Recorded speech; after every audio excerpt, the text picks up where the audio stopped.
Okay, Bismillahir Rahmanir Rahim. Alhamdulillahi Rabbil Alameen. Salatu wassalamu ala Sayyidil Anbiya'i wal Mursaleen. Allahumma alimna ma yanfa'una wa anfa'na ma tu'allimuna wa zidna bi fadlika ilman wa ta'liman. Innaka ala kulli shay'in qadir. Ya Rabb. Okay, we're nearly halfway through the book, or maybe past halfway through the book. So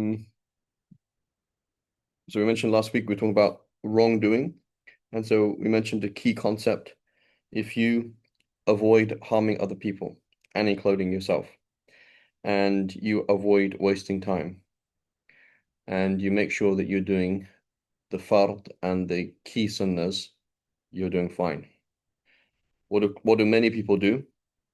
They focus on more sunnahs, right? I'm a good person. They work hard to do lots of sunnahs, right? And so that they see themselves as a good person. The problem is they're focusing on the wrong thing. Sunnah is only useful when you've done the basics. It's not very useful if you don't do the basics, right? So, here's this, for example, teenager, he's 15, he's memorizing Quran. Everyone's like, MashaAllah, he memorized Quran. In his eyes, compared to his cousins and other people he knows, he's more religious. He wears a topi, he wears a hat. He's in a religious environment. But for example, he says cruel things to his sister. He does certain other haram things here and there. It's not particularly useful. Whereas if somebody focused, right? Somebody focused, say, my goal number one, don't harm people, right? Must make sure I do what is obligatory for me, right?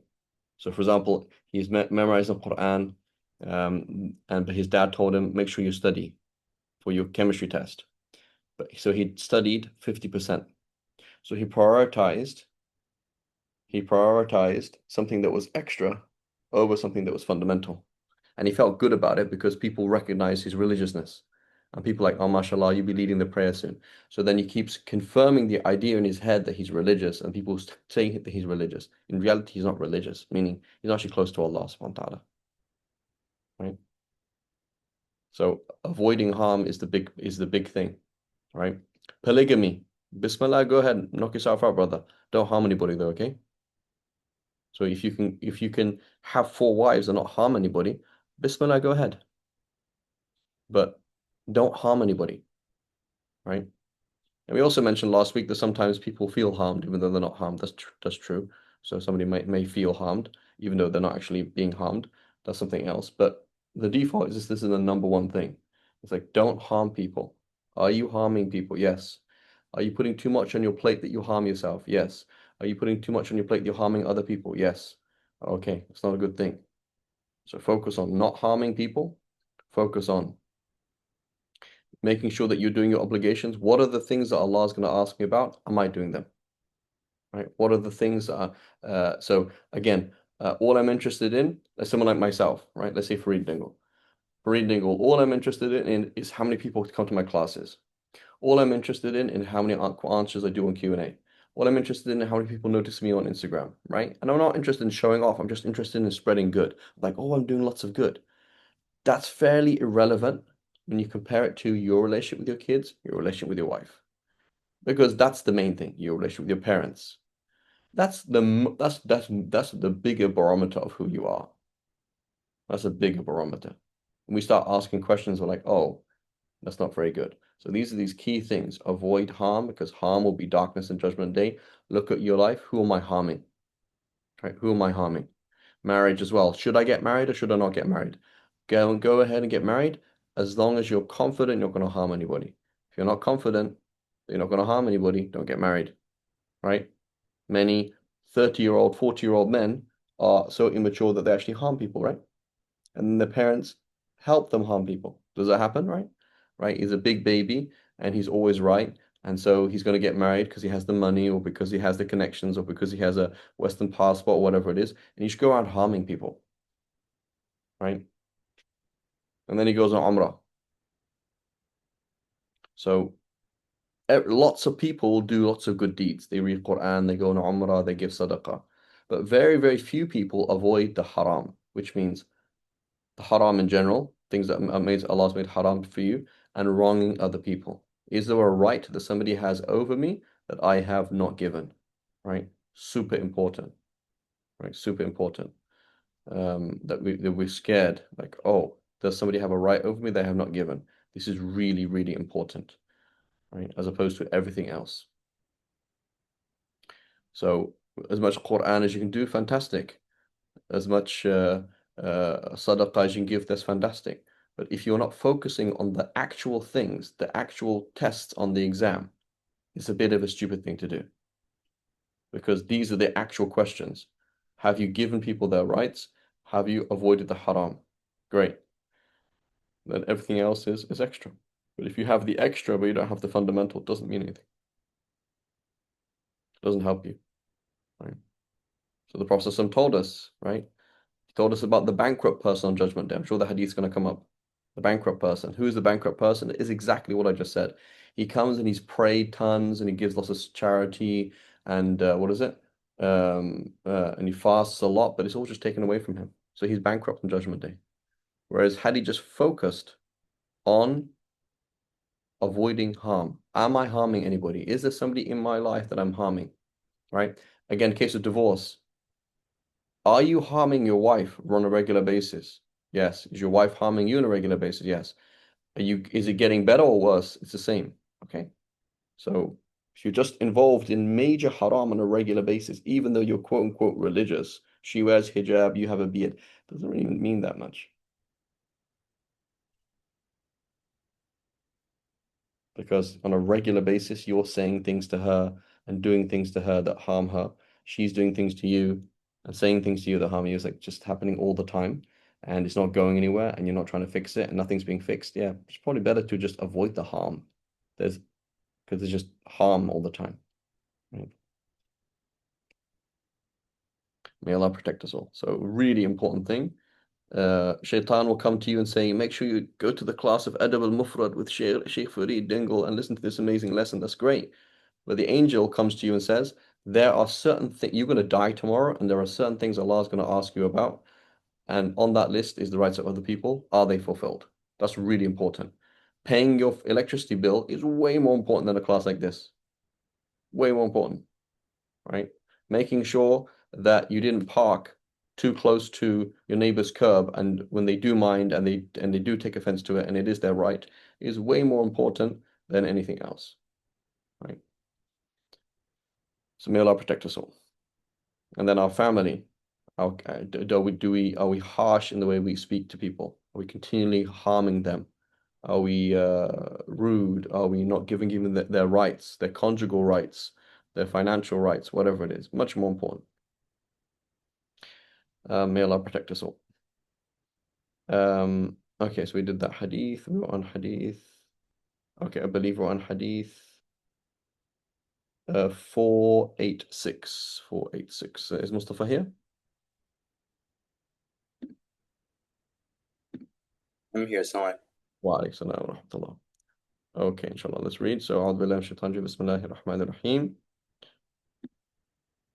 So it says 486 حدثنا مسدد قال وإسحاق قال حدثنا معاذ قال حدثني أبي عن قتادة عن أبي المتوكل الناجي عن أبي سعيد عن رسول الله صلى الله عليه وسلم أنه قال إذا خلص المؤمنون من النار حبسوا بقنطرة بين الجنة والنار فيتقاصون مظالم بينهم في الدنيا حتى إذا نقوا وهذبوا أذن لهم بدخول الجنة والذي نفس محمد بيده لا أحدهم بمنزله أدل منه في الدنيا الله أكبر. Go ahead.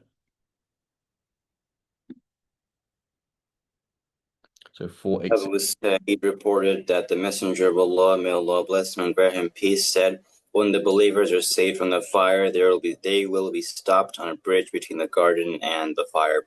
They will be interrogated concerning the injustices which occurred between them in this world. When they have been cleansed and they have been disciplined, they'll be given the permission to enter the garden by the one who holds the soul of Muhammad in his hand. One of them is better guided in his position than he was in this world. So let's read the last sentence again. So he says, لا أحدهم بمنزله أدل منه في الدنيا.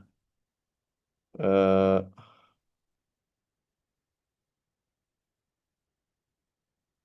yeah. So here the commentator mentions different possible interpretations.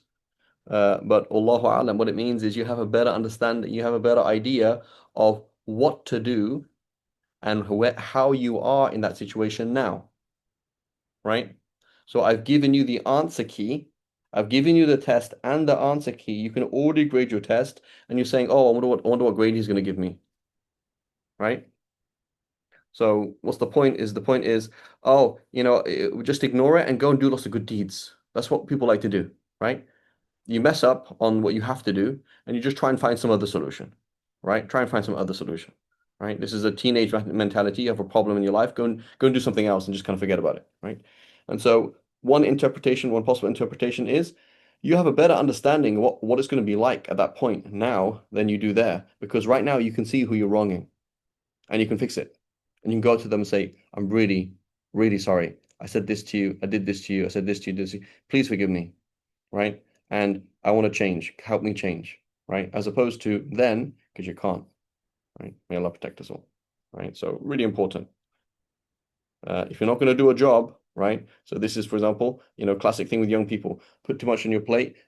Have two jobs. Okay, I can work 80 hours. Okay, mashallah, go and work 80 hours and get double income. Fantastic. Can you actually do it? Right? Because if you can't, then you're going to be taking someone else's right and you're only taking from yourself. Right? It's a huge problem. So don't do that. It's better not to do things than to do things and harm other people. Right? May Allah protect us all. She says, حدثنا مسدد قال حدثنا يحيى عن ابن عجلان عن سعيد بن أبي سعيد المقبري عن أبيه عن أبي هريرة عن النبي صلى الله عليه وسلم أنه قال إياكم الظلم فإن الظلم ظلمات يوم القيامة وإياكم الفحش فإن الله لا يحب الفاحش المتفحش وإياكم الشح فإنه دعا من كان قبلكم فقطعوا أرحامهم ودعاهم فاستحلوا محارمهم.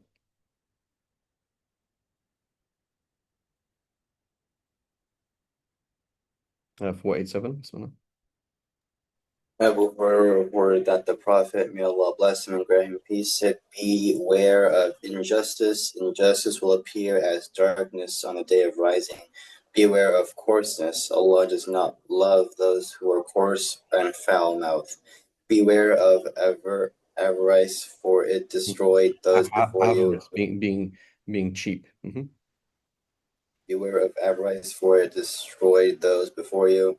They cut off their relatives. Allah summoned them, and they made lawful what was unlawful. Yeah. So it doesn't say Allah summoned them. It said it summoned them, meaning avarice. So avarice called them, right? It said come, and it made them do things, right? And so then they went and cut off their family ties. And then it called them, and they made that which was haram halal, right? This includes the most important haram is, or the most significant haram is the haram that's to do with other people, right?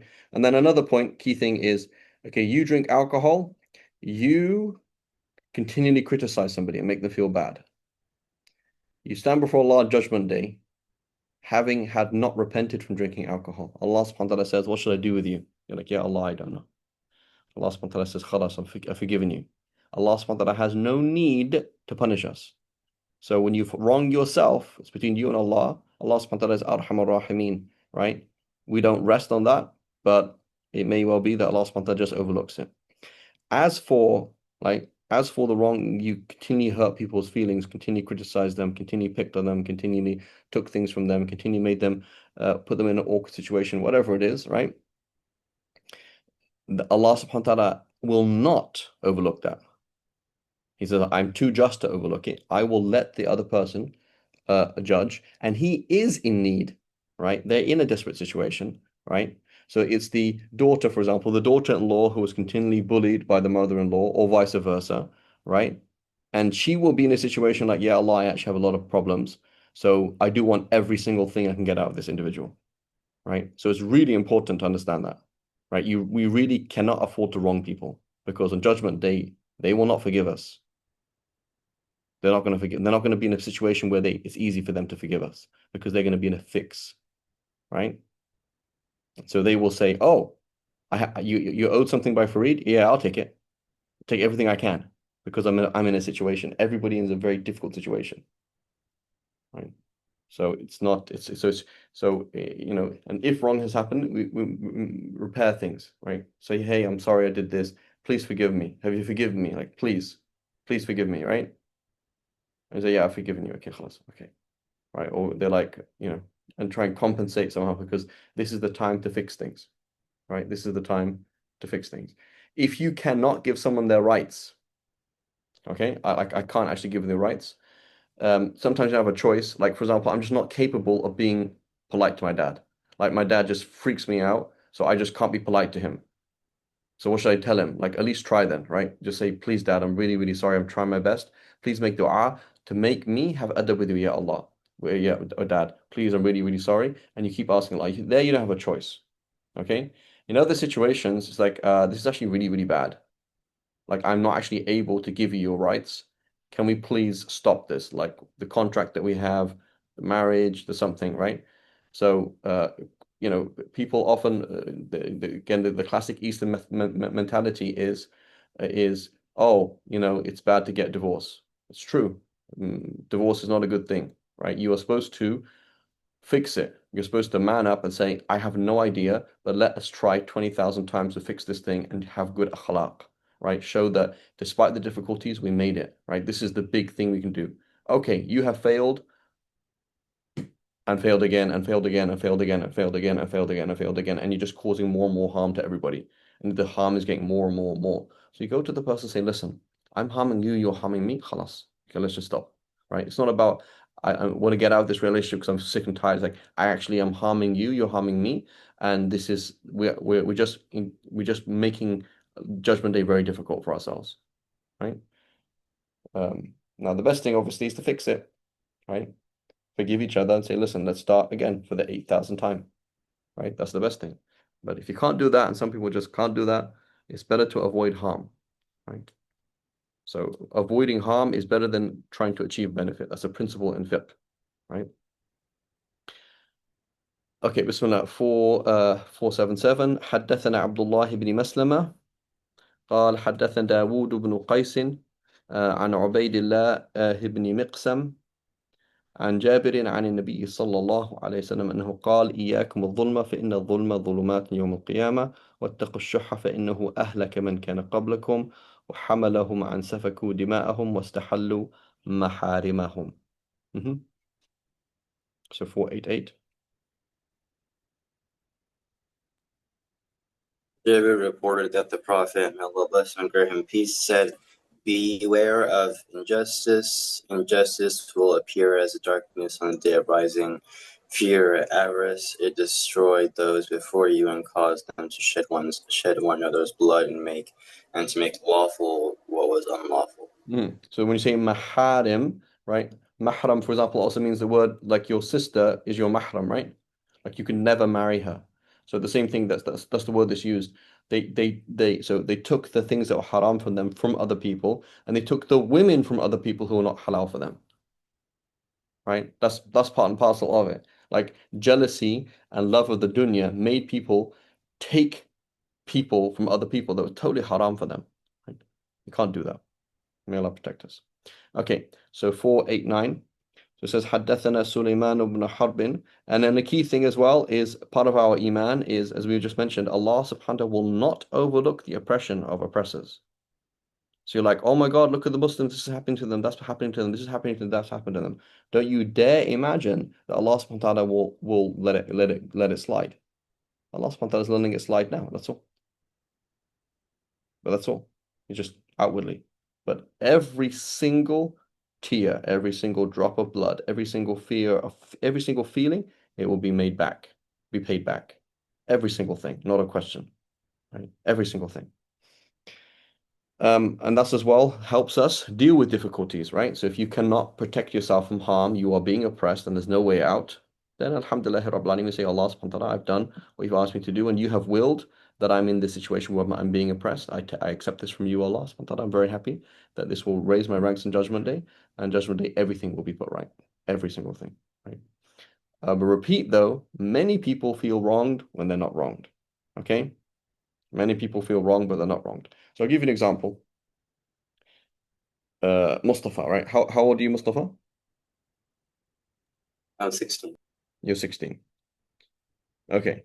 So in America, you're legally allowed to work Um, with some restrictions. with some restrictions. Okay. So imagine your dad comes back today, okay? And or you go home today. You go home and everyone's eating, and your dad's like, hang on a minute, Habibi. And you're like, what? He's like, I didn't say you could eat.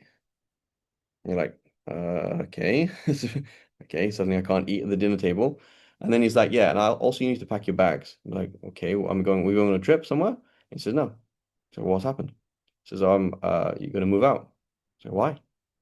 Because I don't have to support you. So it's like Mustafa will be in shock, right? Because that's not how his life functions. He's lived this life for the last 16 years where he's welcome at home, he's loved at home, he's provided for at home, right? And his parents are there to support him, right? Maybe if he spoke about work, his parents are like, don't worry, just focus on education, right? That's a common thing that people say, just focus, right? Like I remember, when I got one of my first jobs, one of, like, and my dad was like, listen, just don't pay me anything because you're not making that much. Just like save it, right? For crying out loud. Like I can't, like I wanted to do something. He said, I can't pay for what you're trying to do, but at least I'm not going to charge you. Don't pay for anything right now, please. Like just save it, right? So that's a normal thing that parents do, right? But are they obliged to do that? They're not. They're not. So you're in America. It's like you're 16. You can move out, go and live with your friends, you know? Go and get a job somewhere. You, two other people, three other people live in an apartment, pay the rent together. You probably actually get government help because you're 16, and that's it. So somebody like Mustafa would feel, if it just happened today, would feel like super, like, oh my God, that's so harsh, right? Like everybody else is like they're talking to their parents about when their parents are going to buy them a car. My dad has just told me to move out. And I feel like, man, you feel wronged, right? You feel wronged, but actually not being wronged. So that's a key concept, right? There's lots of things we feel we need, right? Like I feel I need that. I'll give you another example. As a wife, okay, as a wife, it's pretty annoying and inconvenient if your husband doesn't consult with you, right? So basically, you just don't know what's going on in life. You don't know when guests are coming, when they're not going to come, when this, when that. You don't know anything about finances. You don't know what he's doing in his job. It's a bit annoying. It's not very convenient, right? It's not a very good dynamic. But at the end of the day, right? Like you're not actually obliged. You're not actually obliged to do that, right? So he said, I'm traveling. And you're like, where? Just traveling. And then it's like no phone call for like 6 months. Like, whoa, what happened there? So as a woman, you feel like, what happened? You know? Like, has my husband left me? What's going on? So you would feel like, oh, I have a right. Like I have a right to know where my husband is. I have a right for him to call me. It's like you don't actually have that right, you know? So he's not being very nice, that's true, right? Particularly when it's just a sudden change. But there's lots of things that in our lives are like, oh, these are rights that I have. And then when you're not given to you, you feel wrong, but you're not actually being wronged, you know? You're not actually being wronged. It's just, yeah, it used to be really nice and then it's not. Okay. I used to get free food and lodging and financial help from my parents. No, they don't do that anymore. Okay. Alhamdulillah. you know? And so because we get used to certain things, we feel entitled to them, but they're not actually ours, right? So that's why it's important to study fiqh to know what are actually my rights, like what's my thing, right? You know? And then it's fair, for example, as a wife to say, listen, totally understand what you're doing. It's fantastic. You've suddenly changed whatever. I personally find it actually very basically impossible to give you your rights. If you do these kind of things, like you just disappear and I have no idea where you are, I don't know what's going on, you just send me money randomly. Um, I actually can't be in this relationship. Would you please help me out and just actually finish it, right? That's reasonable too, right? So I'm not trying to say that you can have your cake and eat it, right? I'm not trying to say you can have your cake and eat it, meaning you don't give people anything extra ever, and you just expect them to be like, I'm really happy around you all the time. It's not really going to happen, is it? Right? So imagine, for example, that there's Mustafa's parents that do that to him. Just on one day, they sit him down saying, "Hey, right now it is 5:30 in the afternoon. I'm now asking you to leave." You're like, "Whoa, where am I going to go?" He feels like almost like teary-eyed, like what's going to happen, right? That's it. You can't expect them not to hurt, right? It's like that's something else. But I'm talking about from the receiving end, when people have been giving you, doing you lots of favors, and suddenly that stops, and you feel like, oh my God, this is crazy, right? And you feel wronged, just be careful to realize you're not necessarily being wronged, right? Just like with Allah, I have a right to be healthy. You don't have a right to be healthy. I have a right to have money. You don't have a right to have money. So when Allah takes that money away, or takes the health away, or takes the mental stability away, or takes the emotional stability away, or whatever it is, you don't have a right to those things, right? And so it's important. Okay, so that was just a different thing. Be careful that you don't feel wronged, even though you're not actually being wronged. Okay. And then you're like, oh, dhulma dhulumat. Yeah, but Habibi, you don't know what your rights are to begin with. So no one's wronging you. Okay, khair. So hadith for, does that make sense, everybody? So I'm not trying to say do the minimum and don't care about other people and treat everybody like dirt. I'm not trying to say that. I'm trying to say if you feel like you're being treated like dirt, ask the question, are you actually being wronged or not? Because sometimes you're actually not being wronged, right? You know what I'm saying? Like you're not actually being wronged. You just feel like you're being wronged.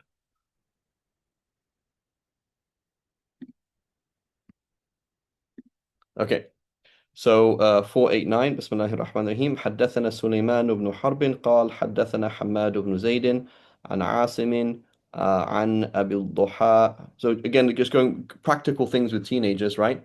We're not allowed, but if they're able, male or female, if they're able to support themselves, right? Given the situation. So in America, 16, 18, right? England, same kind of thing. Other places much younger. You're not obliged to support them. You're not obliged to pay for their education, nothing, right? You're not obliged to pay for these things. It's all sadaqah, right? And there's no harm in sitting them down and saying, guys, listen, you are now 16, or you're now 18. I'm going to help you with your studies, and I'm going to help you with your lodging, and with your food, and with your gas, and with your this, and I'm also going to buy you a car. But just realize this is all a favor. You're an adult, I'm an adult who cares about you, and I want you to help you focus on your studies or just get in a situation where you can earn enough money to do things by yourself. But just realize there's all a big favor. Like you can't say like, Dad, I can't believe you bought me this car instead of that car. You can't talk to me like that because this is all a favor. I do not have to buy you a car, right? Unfortunately, in the East, many parents they feel like it's a haq, like they feel really bad. Like if they don't give these things to their kids, they feel really really bad, and so they will end up doing the haram. So they're like, oh, my daughter needs a car, and she doesn't like the car that I was going to get her. I have to take riba in order to get a car because I have to look after her, right? So they'll make that logic.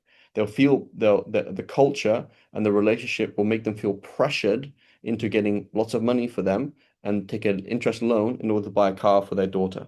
Or my son has to get married, and he wouldn't be happy if we did a simple marriage, so we have to do a complex one. And then I'm kind of forced, right? Like I have to get him married. You do not have to get your son married, right? Actually, the other way around. Your son has to get you married, right? If the father was not married, the son has to get the father married, right? Not the other way around, right?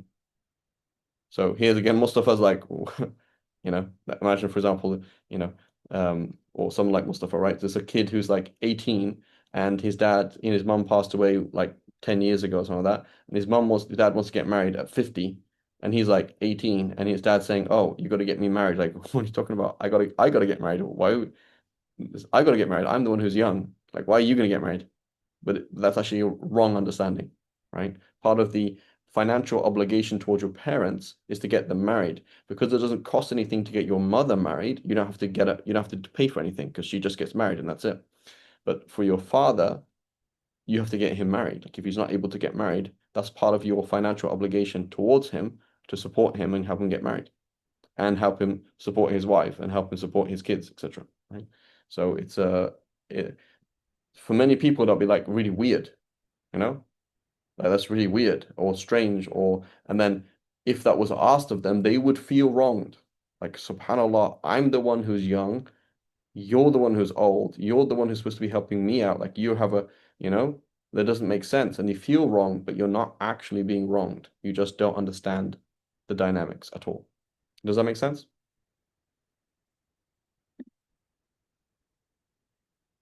So until they're able, so puberty plus ability to earn, right? So most kids, boys at 12, and let's say in England at 12, you could not go out and earn a job by yourself, right? You couldn't get enough money to like share an apartment with somebody at the age of 12 because there's limitations on what kind of jobs you can do, how many hours, etc., right? But 16 definitely, right? In other places, 12, 13, 14, yeah. So let's say developing countries, third world countries, definitely, right? You can actually work at the age of 12. You've reached puberty, that's it. I'm not obliged to support you.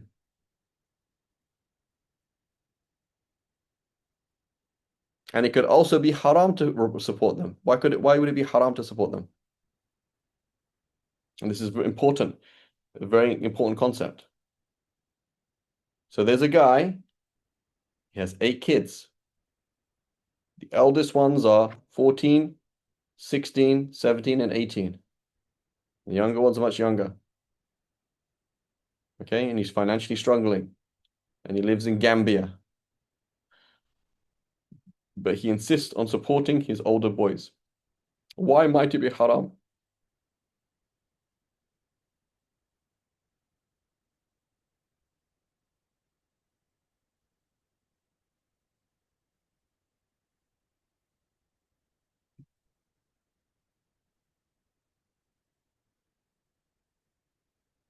Why might it be haram to support somebody?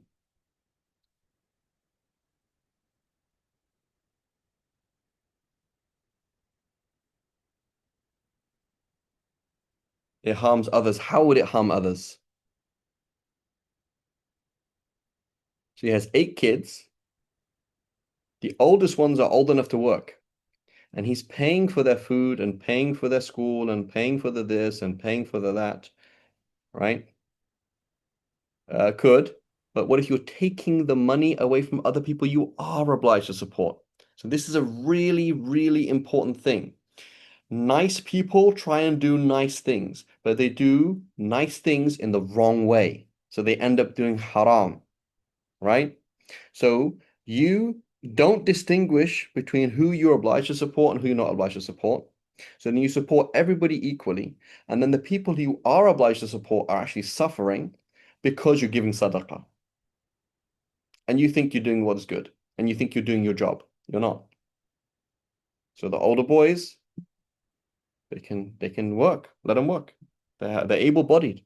You're in Gambia, you can work at 14, you can work at 16, it's fine. You can do it. You can pull it off by yourself. But now the other people, your wife, the other 4 kids are suffering because you're giving from one to other. And this happens all the time. Sister Fahmia, could you please help in this Islamic school on Sunday? She goes and helps. Okay? She wants to share stuff that she's learned in the class, da da da da da da, but she's taking away from one person and giving it to somebody else. That's a classic scenario, right? People like me, Sheikh Farid, can you please give me some advice? Sure. So I sit with you from 10 o'clock at night till 12 o'clock at night, but I'm taking away the rights of other people. So nobody, like a lot of people, they actually wrong people by trying to be nice, right? They actually wrong people by trying to be nice. So that's an example. That's why you need to say, what are my obligations? I don't want to wrong anybody. I need to find out what my obligations are. I need to study fiqh so that I know what are my obligations and make sure that I'm actually doing those things. Because otherwise I'm running around and I'm not actually doing the basics. And I'm actually sinning on a regular basis and I'm thinking I'm doing a great deal, right? So for example, father not being able to support elder, yeah, that's another thing, right? So he's not able, so he has eight kids. The older boys are old, just not old enough to work, but he prefer that they focus on secondary education, whatever, or higher learning.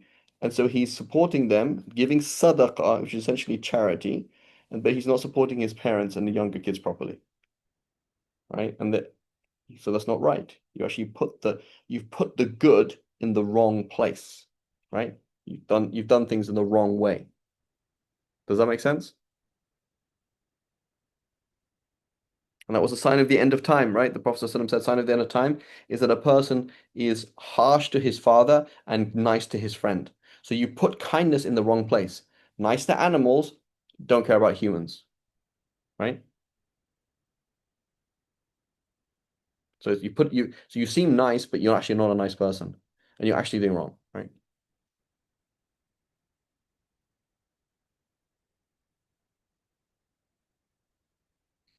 That's true. That's true, Mustafa, right? But that's not a right that you have, right? You don't have a right you don't have you don't have a right on your parents to give you a home or to help you get a college degree or to help you get a career that makes life comfortable for you. Yeah.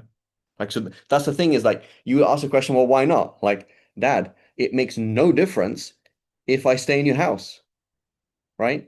And he's like, yeah, but I'm not obliged to support you.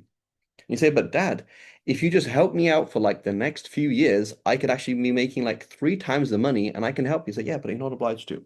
So what I'm trying to say, Mustafa, is we often are in situations where people are being super nice to us and we feel like it's a right, but it's not. And then when they take that away, they're like, oh my God, I've been wronged. I've been wronged. This is so bad. And it's like, yeah, too bad. Right? I'm not obliged to. So yeah, you're 16. You can get a part-time job. You can get a full-time job. You can make 1,500 to $2,000. You can live with two friends in an apartment, and that's it, right? You can do that. It's very difficult, right? It is difficult, but it's pretty important to understand that. And so what I'm trying to say is, the points I was trying to make was A, when I feel wronged when I haven't been wronged, okay, and I feel wronged when I haven't been wronged, right? And this is the case with many kids and many other people. Like they feel wrong, but they haven't been wronged, right? I remember an example with my dad. My dad lived above me, rahimahullah, and my mum lived over the hill, right? And so my dad's like, Creed, like I haven't seen you. Like, bro, what's your problem? Like you can't just not visit me. I said, well, I just come back from mama's house, right? My parents weren't married. So it's like, mama has a better right than you, right? So like I can't take your right to see me from her, can I? And he's like, yeah, good point. Right? Like, so he felt like, hey, where's my son? But I'm giving it to her because she has three times the right as him. And then when he realized, okay, he was like, okay, it makes sense to me. But now imagine, for example, under pressure, I'm like, oh, okay. Let's say my mom's just like not saying anything, and my dad's like, oh, come and see me. So then I'm always seeing my dad, but never seeing my mom. So I'm trying to be nice and respectful, but I'm doing it in the wrong way, and I'm actually oppressing people. Okay. Also, or if my dad was immature, he'd be like, no, I feel wronged. You're not respecting me. I feel wronged. It's like, "No, you're not being wronged. Here is your son. He has limited time and he gave some of that time to somebody else who has a better right to you. So, period. There we go. I feel wronged. It's like, you're not being wronged. You know? So 2 points is what? When you feel wronged, okay? When you feel wronged, question, are you actually being wrong? Number one. Number two, when you want to be nice in the right order. Spread your free time and your wealth and your energy, your emotional energy, in the things that Allah is actually providing, asking you to do, not in the things that He's not asking you to do. Because if you don't do that, you will end up wronging people even if you're trying to be a nice person. That's what I'm trying to say. Does that make sense, everybody? With the parents, daughters are slightly different. This is a bit of a debate, but the default is daughters are the same, right? You're old enough to get married. You're old enough to work. Basically the same picture, right? And it's important for kids to know that it's like, hey, like, you know,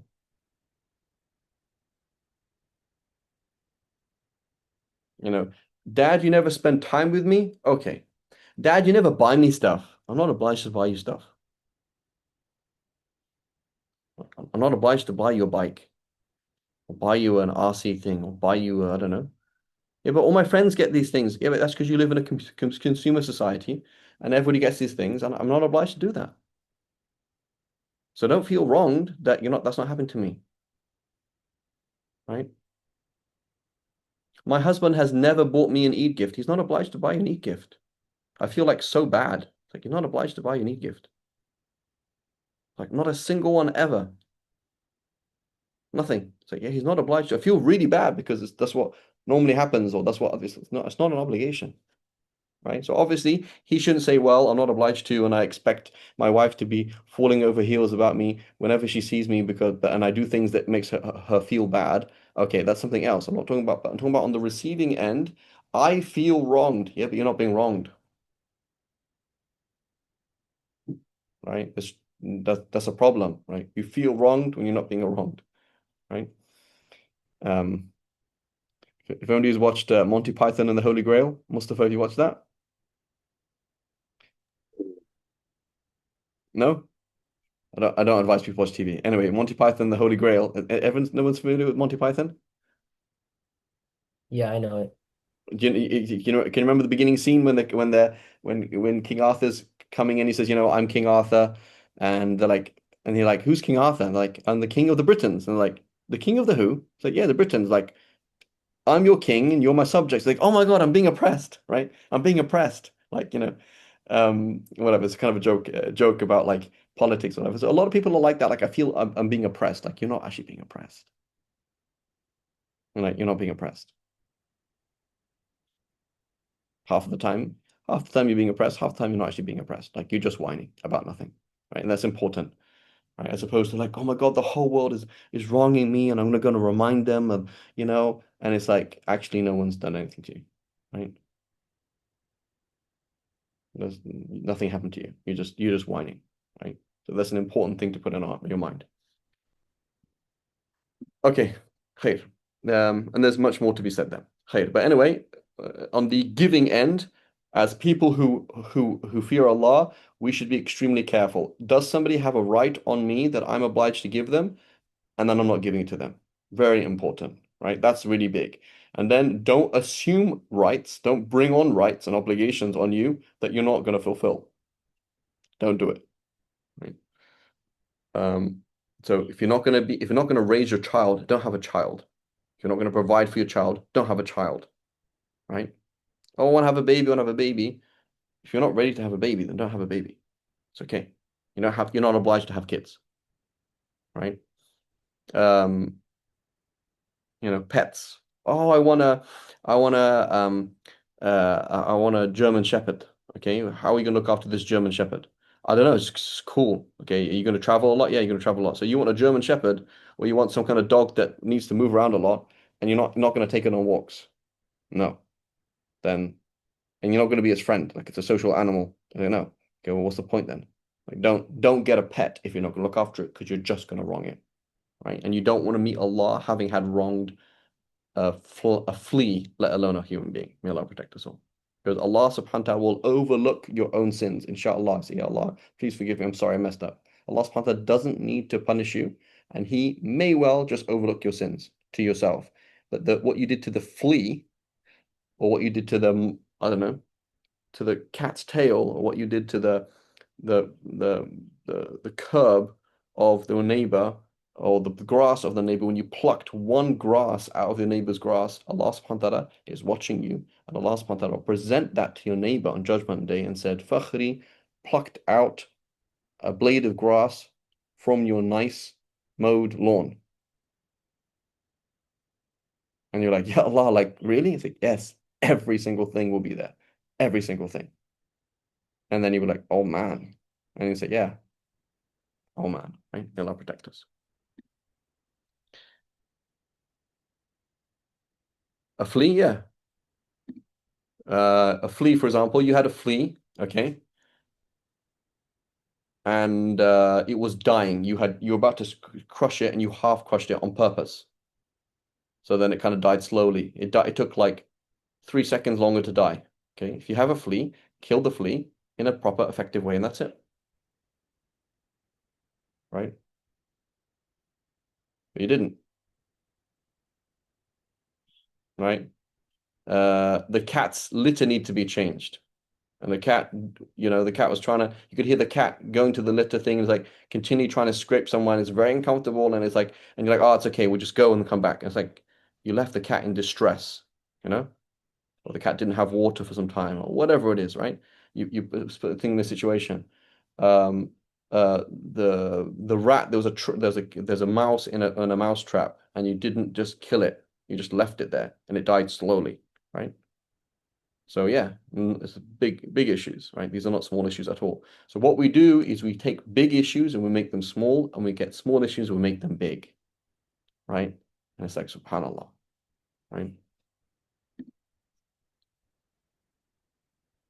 Exactly.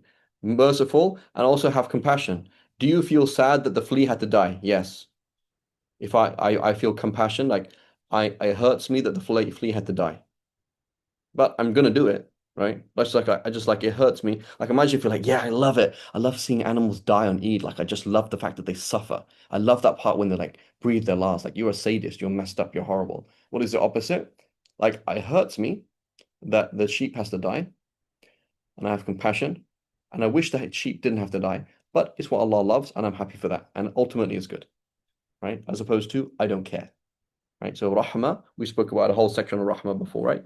Is obligatory. You have to have rahmah. I care about every single thing, right? Very important. Ya Rab. Okay.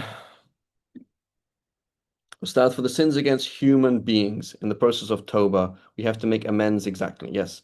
What about sins against animals? Yeah. So, as a kid, for example, you used to throw things at cats. There's nothing you can do about it. Where are you going to find that cat? And there's no way you can ask the cat to forgive you. So you're in a big situation. You're in a bad situation, right? As a pubescent kid, you were 12, 13, 14, you used to like throw stones at cats, right? Or like annoy your cat, right? Or whatever it was. Your dad told you feed the cat and you never did it and it got hungry or whatever. Yeah, it's a problem. It's a huge problem.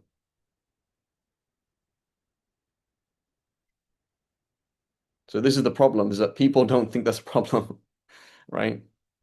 It's like so they're asking you about, I can't remember, I think it was Hassan al-Basri or something like that. There was like I can't remember the scenario, but there's huge issues, right?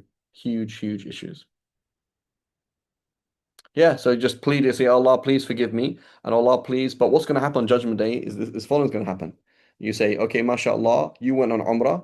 You ask the cat on Judgment Day, would you like to have, for example, the Umrah that this person went on, or a part of their good deeds, in exchange and as a compensation for the harm that you cause that person.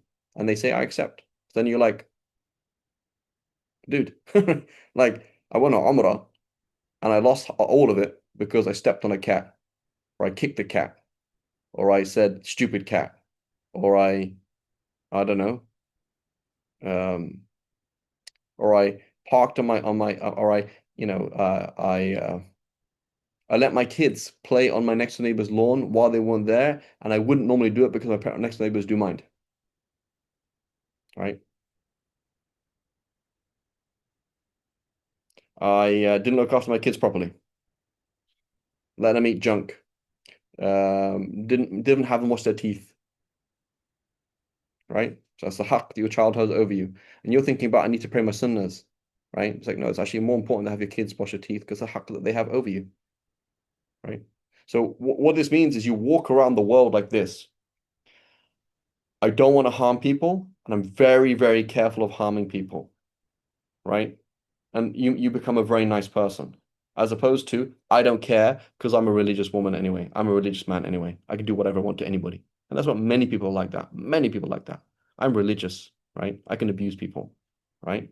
Religious abuse, right? That's how it happens. I'm a sheikh, of course I can bully people. I'm a sheikh, of course I can like harm people and get away with it. That's how they think. But when you see every single thing around you, okay, is going to turn around and say that when you meet Allah, say, I was a flea and I asked you to kill me quickly and you didn't. You said, Yeah, Allah, how could you be a flea? Right? We know the hadith, right? I was hungry, you didn't feed me. I was thirsty, you didn't I was thirsty. I was what? I was thirsty, hungry, and the other one was what? I forget now. I was sick and you didn't visit me, right? So every single thing around you will take off the mask on Judgment Day, and he'll say, Allah will say, I was your husband, and I asked for my rights, and you didn't give them to me. You're like, yeah, Allah, how I not wasn't married to you. So, well, had you fulfilled your rights to your husband, you would have fulfilled the rights to me, but you didn't. And that barrier will be lifted, right? I was your wife, and you weren't kind to me. You're like, yeah, Allah, you're not a woman. You're not like, I don't understand. It's like, yeah, had you been kind to your wife, you would have had the reward to be protected, but you didn't. You didn't care. So this is how the kuffar were, right? Think about the Jahiliyyah. What counts is the idol. What counts is the important people. Nobody else counts. What did the Prophet ﷺ do? He said, no. He said, here we are on Arafah. Is Arafah a sacred place? Yes. Is this a sacred month? Yes. Right. He says, you know what sacred is? That applies to every single thing. So your rights, your name, all these things, your blood, when you kill somebody, even if they're not important, right? It's the same thing. So that now suddenly there's no difference between my phone and a mushaf. They're all sacred. There's no difference between the naqat Allah, the she camel of Allah, and the dog outside. It's all the same because Allah is going to ask me about these people, these things, right? And that's really important. And whether or not I pray duha or not is less important. I'm not saying don't pray duha. What I'm saying is like put your priorities in right. Avoiding haram is way more important than doing lots of good deeds. Making sure you don't wrong people is super duper important. Everything else is secondary. Wronging people, wronging animals, wronging your car, right? Your car's grinding away. There's a sound like you should go take it to the mechanic. Ah, I don't have time. I don't have time. I don't have time. I don't have time. I don't have time. And then you wreck the car. Like, why? Can't do that. The car has a sanctity. Look after the car. If you can't fix it, sell it. Right? But you have to look after things. Can't trash stuff. Can't trash stuff. You can't trash people. You can't trash kids. You can't trash animals. You can't trash anything. Everything is super sacred. That's what it means, right? And that's what the word of ihtaram means. Ihtiram, right? In Arabic, it means respect, but it means accepting and receiving the sanctity of the things around you, right? Respect your phone. I see that the phone is sacred. I have to look after it. Respect your neighbor. What does it mean? I see that my neighbor Clive is sacrosanct and his rights are sacred, and I cannot step on his rights, and I'm very weary of abusing him somehow. And then suddenly I am now on the receiving end of his sanctity, and I receive the good of him. Otherwise, you don't receive the good of anybody because you're not respectful. If you're not respectful, you don't receive the good of anything. So this is what it means. There's all these things around you in life, this person, this thing, these objects, these etc., and they have various levels of sanctity, and you're observing that. And that is way more important than, oh, have you memorized Sahih Bukhari? Like that's not really important. So Shaitan comes to you and says, do extra sunnahs. He's only telling you to do that because he doesn't want you to face the facts and deal with the hard reality that you're not a nice person and you harm people and you have to stop. Because he doesn't want you to focus on that. Because he knows that's going to destroy your Judgment Day and he's going to be very happy. Does that make sense? So if you think about it, it is the very opposite of the Muslim world today. right? Like you see like oppression. They say, all the oppression in the world was collected together and sank on Egypt, right? Like you go to Muslim worlds, like so much oppression, right? You go to a Muslim family, so much oppression. It's like, subhanallah, we have unbelievable jahl about our beautiful deen. Like the amount of ignorance and misunderstanding we have our deen is like it's unbearable, right? We start with Bismillahir Rahmanir Rahim and there's no rahmah, right? We say Bismillahir Rahmanir Rahim and there's no rahmah, right? We're like the most stupid people ever. May Allah protect us, right? Allah subhanahu wa ta'ala continually compares us to the Jews. And Allah subhanahu wa ta'ala describes the Jews as what? كالحمار يحمل أسفارا, right? That they're like a donkey carrying volumes of books, right? All the donkey gets from it is the weight. It doesn't understand what the book's in the book. And we're the same. We have this amazing Prophet, sallallahu alaihi wasallam. We have this amazing religion. It's so merciful. It makes so much sense. It gives so much reverence to people, but yet we treat people like dirt, right? We treat people like dirt, and it's just normal, and it goes in cycles. Like so it's the very opposite of what the Prophet ﷺ taught us, and we do it all the time, and we just go on and we live like that, and that's how we live life. May Allah forgive us all. And then we go to Taraweeh and make sure we do a khatam of the Quran. What was the point? The Quran is hujjah alayka. The Prophet ﷺ said, Al-Quran hujjatan laka or alayk. The Prophet ﷺ said, the Quran is a case for you or a case against you. So most of us, well, what? The Quran is cursing us as we read it. May Allah protect us because we don't apply it. We're not nice. We don't care.